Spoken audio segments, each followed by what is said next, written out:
ನೋಡಪ್ಪ, ಕುಮಾರಸ್ವಾಮಿ ಯಾವಾಗಲೂ ಕೂಡ ನಮ್ಮನ್ನ ಸರ್ವನಾಶ ಮಾಡಕ್ಕೇನೆ ಅವ್ರದ್ದು ಪ್ರತಿಯೊಂದು ದಿನನೂ ಅವ್ರ ರಾಜಕಾರಣ ಮಲಗಿದ್ದು ಎದ್ದಬೇಕಾದ್ರೆ ನಾವು ಒಳ್ಳೇದು ಮಾಡಿದ್ರು ಅವ್ರು ಬರೀ ಇದನ್ನ ಸರ್ವನಾಶ ಮಾಡದೆ ಅವರು ಬಯಸ್ಕೊಂಡು ಬಂದಿದ್ದಾರೆ.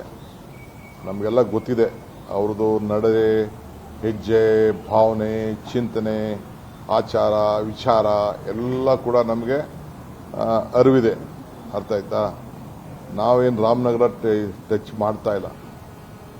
ಇವ್ರು ಬಂದು ರಾಮನಗರಕ್ಕೆ ಅಕ್ರಮ ಮಾಡಲಿಕ್ಕೆ ಪ್ರಯತ್ನವನ್ನು ಮಾಡಿದ್ದಾರೆ. ರಾಜಕೀಯವಾಗಿ ಅದಕ್ಕೆ ಅವಕಾಶ ಇದೆ. ಇದು ನಮ್ಮ ಜಿಲ್ಲೆ. ರಾಮನಗರ ತಾಲೂಕವರು ನಮ್ಮವರು, ಚನ್ನಪಟ್ಟಣವರು ನಮ್ಮವರು, ಕನಕಪುರದವರು ನಮ್ಮವರು, ಮಾಗಡಿಯವರು ನಮ್ಮವರು. ನಮ್ಮದು ಬೆಂಗಳೂರು, ರಾಮನಗರ ಅಲ್ಲ, ನಮ್ಮದು ಬೆಂಗಳೂರು. ಈ ಬೆಂಗಳೂರು ಕೆಂಗಲ್ ಹನುಮಂತಯ್ಯ ಕಟ್ಟಿದಾಗ ಈ ವಿಧಾನಸೌಧ ಕಟ್ಟಿದ್ದು ಬೆಂಗಳೂರಿನಲ್ಲಿ. ರಾಮಕೃಷ್ಣ ಹೆಗಡೆ ಬಂದು ನಿಂತಿದ್ದು ಬೆಂಗಳೂರಲ್ಲಿ. ದೇವೇಗೌಡರು ಬಂದಿದ್ದು ಬೆಂಗಳೂರು ಜಿಲ್ಲೆಯಲ್ಲಿ.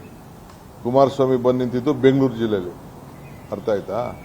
ಅವತ್ತು ನಾವು ಸಲಹೆ ಕೊಟ್ಟಿದ್ದು. ಹೆಸರು ಇಟ್ಕೊಂಡು ತಪ್ಪು, ನಾನು ಅವ್ರದ್ದು ವಿಚಾರಕ್ಕೆ ನಾನೇನು ತಪ್ಪಲ್ಲ. ಇವತ್ತು ಬೆಂಗಳೂರು ವಿಶ್ವಮಟ್ಟದ್ದು. ಆ ಹೆಸರನ್ನು ಯಾಕೆ ನಾವು ಹಾಳು ಮಾಡ್ಕೋಬೇಕು? ನಮ್ಮ ಪೂರ್ವಜರು ಇಟ್ಟಂತ ಹೆಸರನ್ನ, ನಮಗೆ ಬೆಂಗಳೂರು ಜಿಲ್ಲೆನ ನಾವ್ಯಾಕೆ ಹಾಳು ಮಾಡ್ಕೊಳ್ಬೇಕು? ರಾಮನಗರ ಜಿಲ್ಲೆನೇ ಹೆಡ್ ಕ್ವಾರ್ಟರ್ಸ್ ಅಲ್ಲೇ ಇರ್ತದೆ. ಅರ್ಥ ಆಯ್ತಾ? ನಮ್ಮ ಜನಕ್ಕೆ ಒಂದು ಹೊಸ ದಿಕ್ಕನ್ನು ಕೊಡಬೇಕು, ಹೊಸ ಆಲೋಚನೆ, ಒಳ್ಳೆ ವಿಚಾರಗಳು, ಅಭಿವೃದ್ಧಿ, ಇವೆಲ್ಲ ಕೂಡ ನಾವು ಮುಂದಿನ ಜನರೇಷನ್ ಬಗ್ಗೆ ನಾವು ಆಲೋಚನೆ ಮಾಡ್ತಾ ಇದ್ದೀವಿ. ಈಗ ಅವ್ರ ಹಣೆಲೂ ಬರ್ದಿಲ್ಲ, ಅವ್ರ ಹಣೆಲೂ ಬರ್ದಿಲ್ಲ. ಅದು 2028ಕ್ಕೆ ಕಾಂಗ್ರೆಸ್ ಪಾರ್ಟಿ ಈ ರಾಜ್ಯದಲ್ಲಿ ಅಧಿಕಾರದಲ್ಲಿ ಇರ್ತದೆ. ನೀವು ಬರ್ಕೊಳ್ಳಿ, ದಾಖಲೆಯಲ್ಲಿ ಹೇಳ್ತಾ ಇದ್ದೀನಿ.